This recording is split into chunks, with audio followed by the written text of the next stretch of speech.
Problem solve. IQ निकालने के लिए कि हम अपने बुद्धि क्षमता कितना है हमारे अंदर, वो निकालने के लिए इसकी जो प्रॉब्लम बच्चों को आती है वो आज से खत्म हो जाएगा। ये एक बार वीडियो आप देखेंगे समझ जाएंगे क्या है क्या नहीं है। इंटेलिजेंस क्वेश्चन जो होता है ये हमारा आईक्यू का स्टैंड फॉर्म है, फुल फॉर्म है। ये आईक्यू निकालने के लिए बस सीधा सी बात है, आईक्यू के बारे में थोड़ा सा हम समझ लेते हैं। हम जानते हैं कि 1908 में सबसे पहले आईक्यू अगर देखा जाए, 1908 में अल्फ्रेड जो बीनेट थे, इन्होंने बुद्धि की जो क्षमता होती है उसके बारे में बताए थे। और 1912 में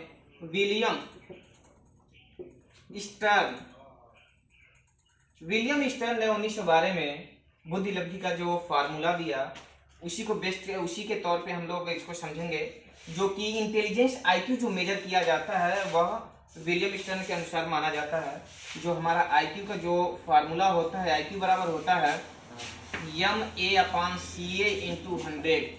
अब यहाँ पे MA और CA क्या है इसके बारे में ध्यान से समझेंगे।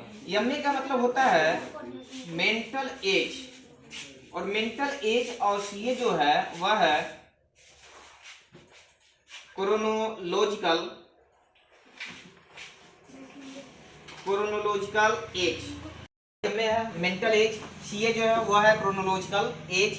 ये जो होता है वो मेंटल एज, ये क्या होता है उसके बारे में ध्यान से समझेंगे। मेंटल एज का मतलब होता है कि हम किस व्यक्ति के आयु इतना समझदार है, यह दूसरा कोई ही बता सकता है कि हम कितना, यानी किस आयु के लेवल तक हम सोच पा रहे हैं, यह मेंटल आयु हो जाती है। और उसके बाद जो क्रोनोलॉजिकल एज है, वास्तविक आयु, इसका मतलब है बायोलॉजिकल एज जो है, यानी कि रियल जो हमारा एज है वह होता है वास्तविक आयु, जो यहाँ पे दिखाया गया × 100 होता है आईक्यू। और यहाँ पे विलियम जो स्टर्न है यह जर्मन के वैज्ञानिक थे, जर्मनी थे। और यहाँ पे क्या करेंगे, जैसे मान लेते हैं एग्जाम्पल के तौर पे अगर हम समझे, जैसे मान लेते हैं कि कोई एक लड़का है जिसका एज मान लेते हैं रियल एज उसका 15 है, रियल जो एज है बायोलॉजिकल वो 15 है। और उसकी जो सोचने की, जो समझने की जो क्षमता है वह है 18 वर्ष के आयु के बराबर है। किसी व्यक्ति है, कोई बच्चा है जिसके 18 वर्ष आयु के बराबर वो सोच समझ सकता है, तो जो मेंटल आयु होगा वह 18 हो जाएगा। और × 100 जब इसको हम सॉल्व करेंगे तो ये कितना होगा, इसको हम फाइंड करेंगे 120 आएगा। यानी कि ऐसा एक बालक है जिसका एज है 15 वर्ष, वो सोच समझ सकता है। 18 वर्ष के बालक कितना सोच पाता है वो, तो उसकी जो बुद्धि लब्धि आएगी, जो क्षमता आएगी वह 120 आएगी आईक्यू। यानी कि 120 अगर है तो 120 अगर हम इसको मेजर करें तो 120 से जो हमारा क्षमता होती है 120 से 130 ये जीनियस होता है, यह जीनियस आता है। यानी कि उसकी जो सोचने समझने की क्षमता एकदम हाई है, वो साइंटिस्ट लेवल के अनुसार ये लगभग होता है 120 से अपर वालों का।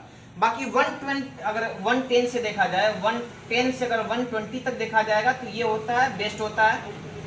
यानी कि इंटेलिजेंट हम कह सकते हैं कि जो भी जिनकी भी आईक्यू 120 आएगा वह इंटेलिजेंट की कैटेगरी में आ जाएंगे। उसके बाद 90 से 110 के अंडर में जो आएंगे उसको एवरेज कैटेगरी में आएंगे, यानी कि सबसे ज्यादा मैक्सिमम लोगों का ये होता है। और उसके बाद अगर 70 से 80 तक जाएंगे तो वह एक लो कैटेगरी में आ जाएंगे, उनकी बुद्धि क्षमता जो होगी वो लो कैटेगरी होगी, सिंपल सा होगा एकदम सामान्य, यानी कि स्लो समझने की क्षमता जो होगी एकदम स्लो।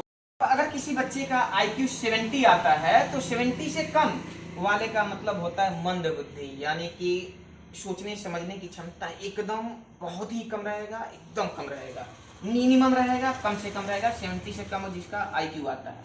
तो आई होप कि आप समझ गए होंगे। एक बार पुनः रिवाइज करेंगे। 1908 में अल्फ्रेड बीनेट, 1912 में विलियम स्टर्न के अनुसार जो आईक्यू, जो इंटेलिजेंस क्वेश्चन से दिया गया है वह होता है मेंटल एज, क्रोनोलॉजिकल एज निकाला जाता है। यानी कि उसका जो मेंटल एज होगा, यानी किस आयु के लोगों इतना सोच पाता है, ये उसकी वास्तविक एज हो जाएगा बायोलॉजिकल, यानी कि वह रियल आयु उसकी कितनी है, दोनों का अनुपात होगा, गुणे 100 करेंगे तो उसका आईक्यू निकल जाएगा।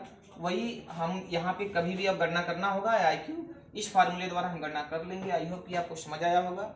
अगर ये अच्छा लगा हो, समझ आया हो तो इसके लिए आप लाइक कमेंट अवश्य करें। ओके, धन्यवाद।